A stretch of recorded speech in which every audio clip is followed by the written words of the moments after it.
So the Waves project was made up of 3 community cinemas collaborating, and they were Sea Film, as in SEA, which fits with Waves, in Scarborough.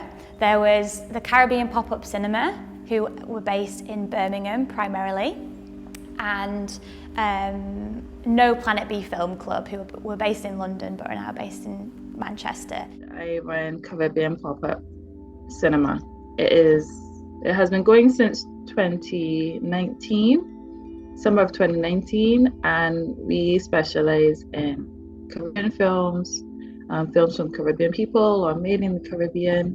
So No Planet B aims to inspire environmental activism through cinema, but recently we've expanded to other forms of visual art and literature as well.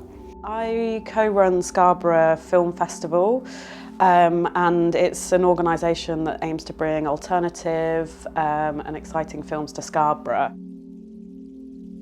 Back in 2020, March 2020, Martha and Denise and I met at an alumni event run by Cinema for All for previous people who participated in previous coaching and bursary programmes.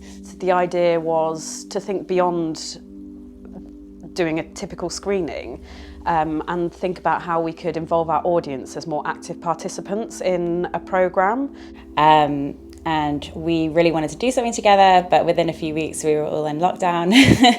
So we applied for another coaching programme that was to do with collaboration. And we co-designed a project called Waves. So for Waves, the overall theme was waves. It was the sea. It was very fitting because it was COVID time, everybody was separate, and we conceptualized that waves and the sea, the ocean, is literally the one thing that's keeping everybody together on this earth. But then also the idea of waves as a greeting, like I'll see you from over here, I see you over there. So it was very fitting, and all of the films revolved around the idea of waves. There was a zine which featured art and writing from contributors from all over the world. There was a collaborative community film that was edited together from clips of waves that people sent in, again from all over the world. And finally we had a short film programme that was co-curated by all 3 of us, contributing short films. And then we also interviewed the filmmakers on Zoom, and then included those as part of an online programme that was available to watch for 1 week. It was this idea of how can we think beyond what film can do as something passive, but how can we make it more active within our communities?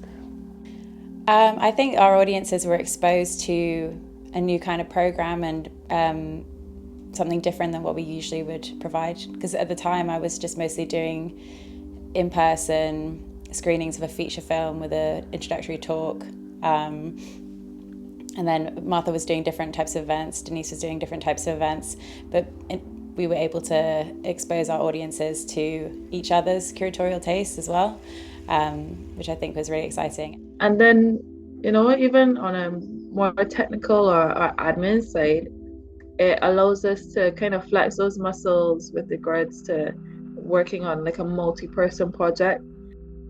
Cinema for All basically allowed me to start a community cinema.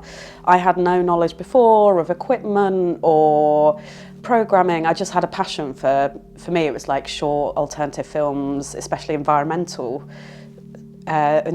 titles, and they gave me the knowledge and also funding and continued support, and I can just email them whenever I like as well, and they're always happy to kind of respond, which is really nice, because often when you work or are mentored or things like that, there is a cut-off point, but that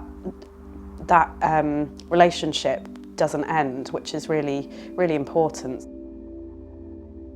Cinema for All have learnt through the project that it is not the potential that community cinemas are short of. There's so many amazing ideas and ambitions that they have to work together, and so many great creative ideas that they can come up with. It's the resources that they need to be provided to them. So we'd love to see kind of more funding, more resources poured into them to really help them achieve more of these kinds of ideas in the future.